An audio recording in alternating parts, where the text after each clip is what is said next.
Merhaba sevgili ilkokul 6. sınıf öğrencileri. Kanalımıza hoş geldiniz. Türkçe dersimiz devam ediyor. Yeni bir konumuz var. O da Türkmeneli konusu. Türkmeneli şiiri. Evet sevgili öğrencilerimiz, her zamanki gibi derse başlamadan önce bir hazırlığımız vardı. Bu hazırlık hem sizin için hem de değerli öğretmeniniz için. Hazırlığımıza bir bakalım. Hazırlık bu konumuzla ilgili hangi hazırlıkları yapacağız?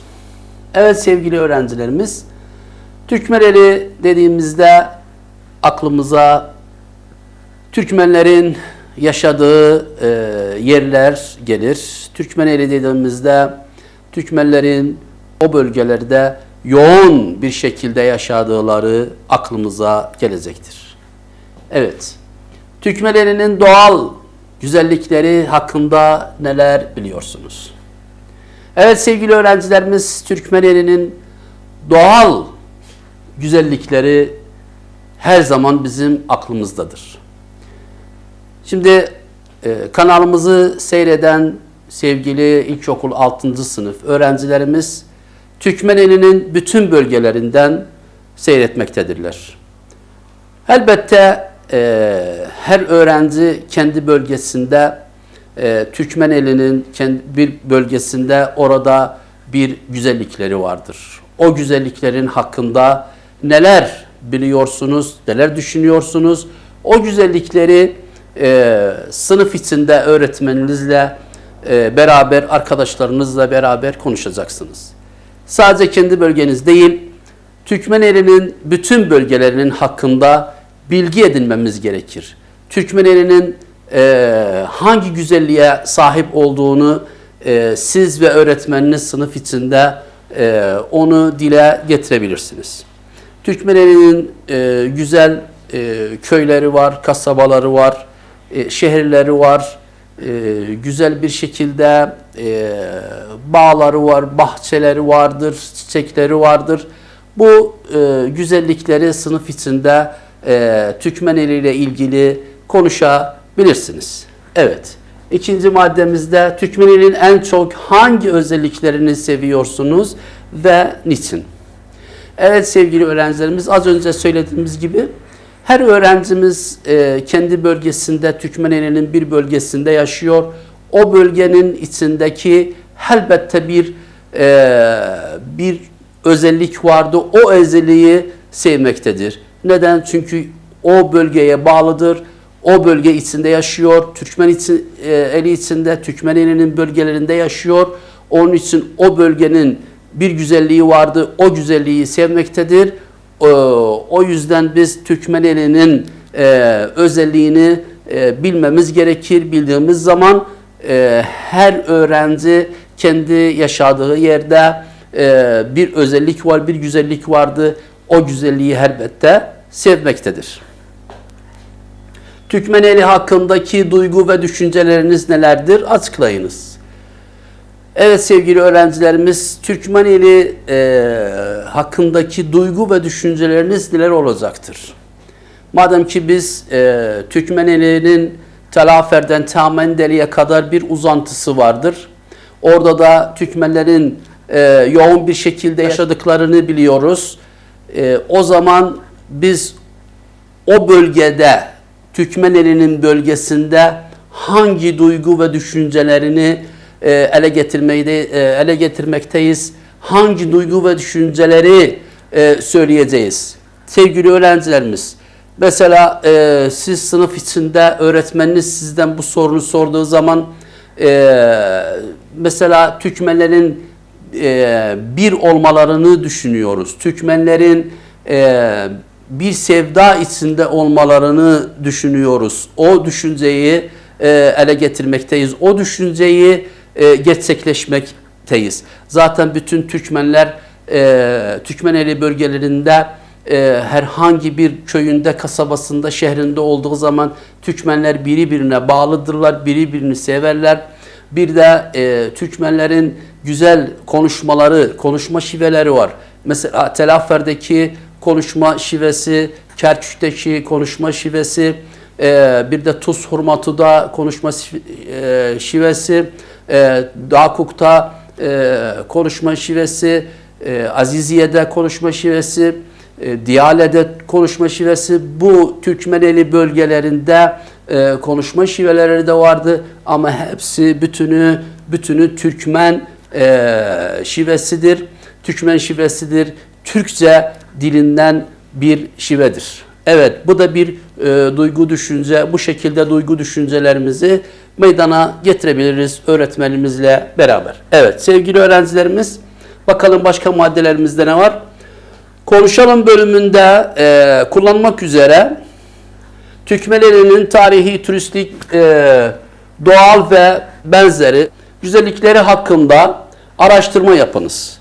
Evet sevgili öğrencilerimiz, konuyla ilgili bilgi, resim ve fotoğraflar bularak sınıfa getiriniz. Evet sevgili öğrencilerimiz, her zamanki gibi çalışmalar sırasında konuşalım bölümü vardır. O konuşalım bölümünde Türkmeneli konusunda bizden kitabımız şu çalışmayı istemektedir. Ne yapacağız?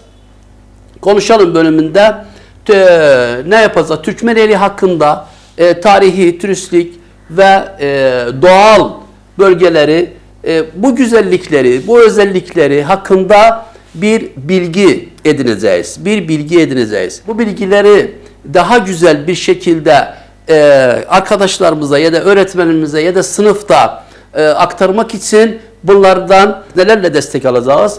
Tabii ki de fotoğraflarımız var, bilgilerimiz var, resimlerimiz vardı. Bunları buluruz ve sınıfa getireceğiz. Bu konuşalım bölümünde güzel bir şekilde bir bilgi vereceğiz. Türkmeneli hakkında bir konuşma yapacağız. O konuşmayı da bir destek olarak fotoğraflar, resimler yanımızda olacaktır. Evet. Bakalım başka maddemizde ne var? Bir de konuşalım maddesinde ne var? Konuşalım bölümünde. Kullanmak üzere Türkmeneli hakkında yazılmış şiirler bularak bu şiirlerden en çok beğendiğiniz bir tanesini ezberleyiniz. Evet sevgili öğrencilerimiz, Türkmeneli hakkında birçok şiirler, yazılar vardır. Bu şiirleri biz bulacağız. İster internetten bulacağız, ister elimizde bulunan kitaplarda bulacağız. O zaman bakın, kitap okumanın önemi ne kadar, kitap okumak ne kadar önemlidir sevgili öğrencilerimiz. Biz şiir kitapları okuduğumuz zaman elbette karşımıza Türkmeneli'ye ait olan şiirler karşımıza çıkar. Horyatlar karşımıza çıkar. O horyatlardan, o şiirlerden bir de evde bulunan yaşlı adamlarımız, dedelerimiz var, babalarımız vardı. Onlardan Türkmeneli hakkında hangi şiirleri biliyorsalar o şiirleri alarak bir not edelim, defterde yazalım. O şiirleri ezberleyelim. Konuşalım bölümünde sırasında, bu çalışma sırasında sınıf içinde güzel bir şekilde arkadaşların önünde, öğretmenin önünde bu şiiri akıcı ve duygulu bir şekilde okuyalım. Ki Türkmeneli ne kadar güzel olduğunu o şiirle, o duyguyla arkadaşlarımıza anlatalım. Evet sevgili öğrencilerimiz, bir de başka maddemiz vardı, görsel sunumumuz vardı. Evet, her derste biliyorsunuz çalışmalarında görsel sunumlarımız vardı. Bu görsel sunumunda bakalım ne yapacağız? Görsel sunum bölümünde kullanmak üzere sınıfa boya kalemlerinizi getiriniz. Evet sevgili öğrencilerimiz, hazırlık bölümünde kitabımız bizden görsel sunum bölümü için ne istemektedir? Boya kalemlerimizi getireceğiz. Bakalım çalışma sırasında boya kalemlerimizi ne yapacağız? Resim mi çizeceğiz? Afiş mi yazacağız? Onu da görsel sunum çalışma sırasında anlayacağız. Evet sevgili öğrencilerimiz, devam edelim. Şimdi metni okuyalım bölümüne geçelim. Biliyorsunuz her zaman metni okuyalım bölümünde bir okuma yöntemi var. Küçük Kız ve Mantarlar dersinde yöntem başkaydı. Çocuk ve Okul şiirinde okuma yöntemi başkaydı. Bakalım buradaki Türkmeneli şiirini okumak için hangi yöntemle okuyacağız? Bu konuyu hangi yöntemle, bu metni hangi yöntemle okuyacağız? Evet. Türkmeneli adlı metni söz korosu yöntemine uygun olarak okuyunuz. Evet sevgili öğrencilerimiz, okurken aşağıdaki kurallara dikkat ediniz. Bu sefer bizim okuma yöntemimiz değişmişti. Kitabımız bizden Türkmeneli şiirini, metnini koro şeklinde okumamızı, koro yönteminde okumamızı istemektedir. Bakalım koro yönteminde okuduğumuz zaman hangi kurallara dikkat etmemiz gerekir? Kelimeleri doğru telaffuz ediniz. Evet sevgili öğrencilerimiz, şiiri okurken ya da metni okurken ya da bir paragrafı okurken kelimeleri doğru ve düzgün bir şekilde telaffuz etmemiz gerekir. Çünkü doğru telaffuz, kelimelerin doğru bir şekilde telaffuz ettiğimiz zaman karşımızda oturan insanların, arkadaşlarımızın, öğrencilerimizin, öğretmenimizin, karşıda oturan insanlarımızın kulağına hoş bir şekilde gelmektedir. Evet. Bakalım başka ne var? Vurgu ve tonlamalara dikkat ediniz. Vurgu ve tonlamalara dikkat ediniz. Evet sevgili öğrencilerimiz, duygu ve tonlama nedir? Biz şiir ya da bir paragraf ya da bir masal okuduğumuz zaman cümleleri güzel bir şekilde, cümlelerde bazı yerlerde vurgu yapacağız. Bazı önemli yerlerde vurgu yapacağız. Bazı yerlerde de ses tonlamamızı güzel bir şekilde yapacağız. Soru cümlesinde soru şeklinde soracağız. Heyecan cümlesinde heyecan bir şekilde, ünlem cümlelerinde heyecan bir şekilde okuyacağız. Korku cümlelerinde korku bir şekilde, korkuyu yansıtan bir şekilde okuyacağız vesaire. Bu da neden gelir? Karşımızdaki dinlediği zaman cümleleri vurgu ve tonlama bir şekilde okuduğumuz zaman karşımızdaki oturan dinlediği zaman o cümleyi sanki o cümleyi yaşayacaktır. Ne kadar bizim tonlama ve vurgumuz doğru yerinde kullandığımız zaman o okuduğumuz ister şiir olsun, ister masal olsun, ister paragraf olsun karşımızdakinin kulağına çok net ve güzel bir şekilde oturur. Bilgi kutumuz var. Her zamanki gibi bilgi kutusunu kaçırmayalım. Bakalım söz korosu yöntemi ne demektir? Bu yöntemin amacı öğrencilerin okuma ve birlikte çalışma becerilerinin geliştirilmesidir. Evet sevgili öğrencilerimiz, bu yöntemin amacı nedir? Bu yöntemin amacı öğrencilerin birlikte çalışmalarını geliştirir. Öğrenciler bir metni, bir şiiri birlikte okudukları zaman o ne yapar? O işte çalışma becerilerini geliştirir. Bakalım.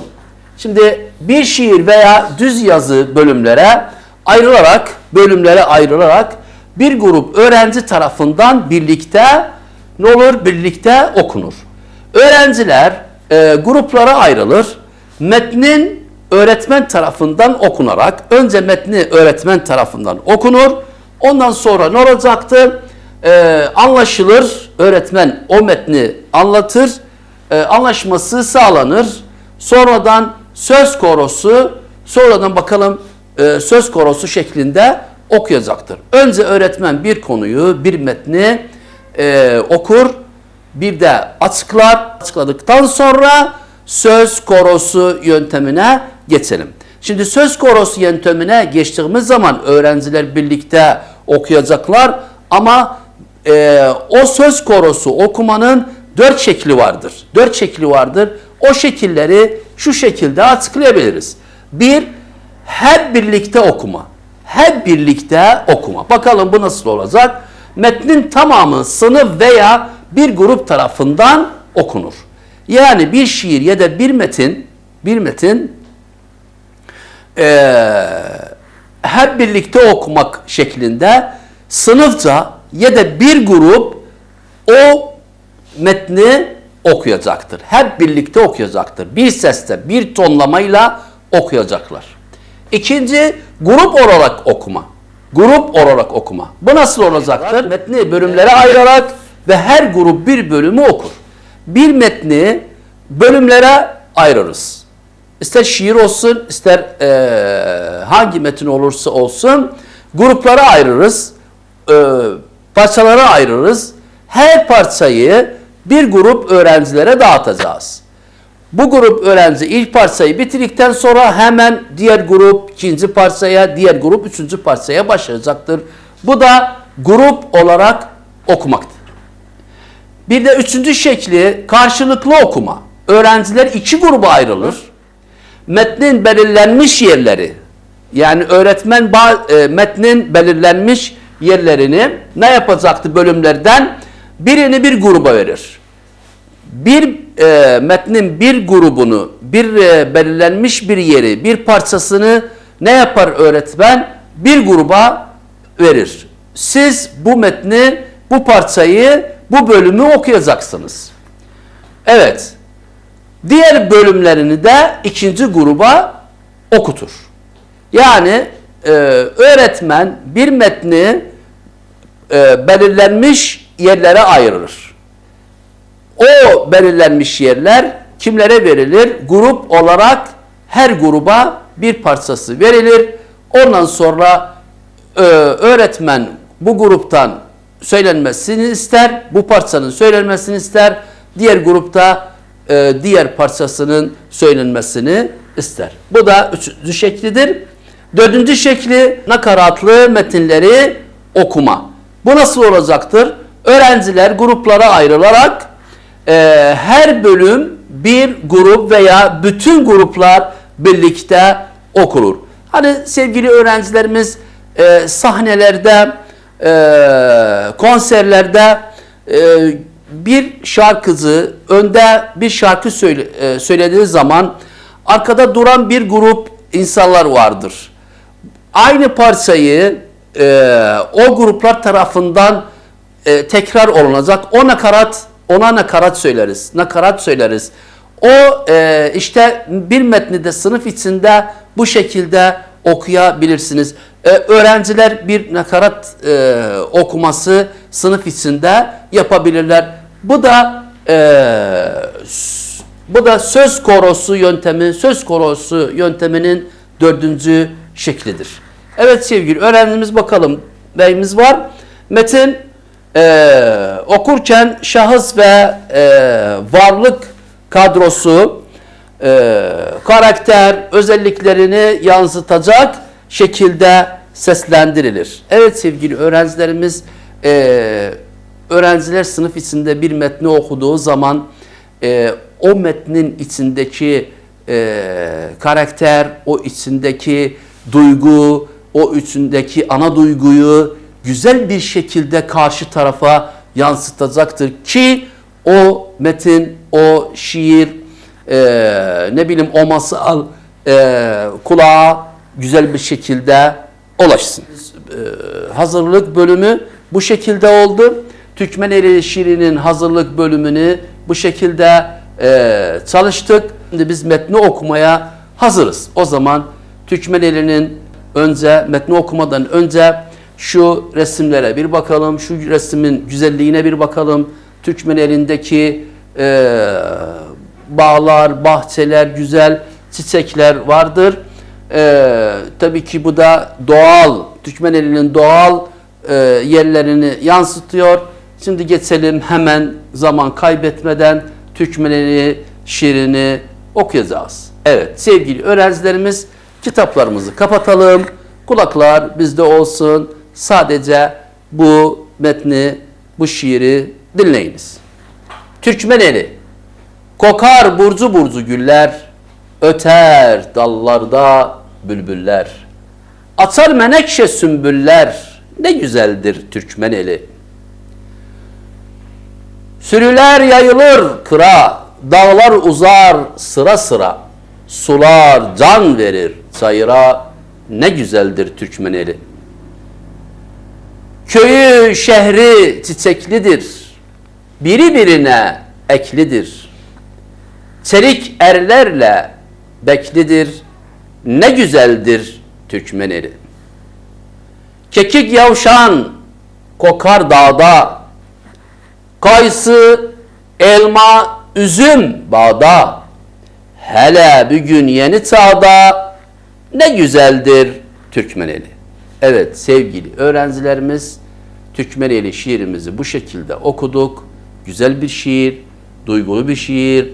Bu şiirin de ana duygusunu tabii ki de çalışmalar sırasında konuşacağız. Sevgili öğrencilerimiz, bugün Türkmeneli konusunun hazırlık bölümünü yaptık. Bir de Türkmeneli metni, şiirini okuduk. Bugünlük dersimiz bu kadar. Gelen dersleri kaçırmayınız. Çalışmalarımıza devam edeceğiz. O derse dek hepinizi Allah'a ısmarladık. Hoşça kalın.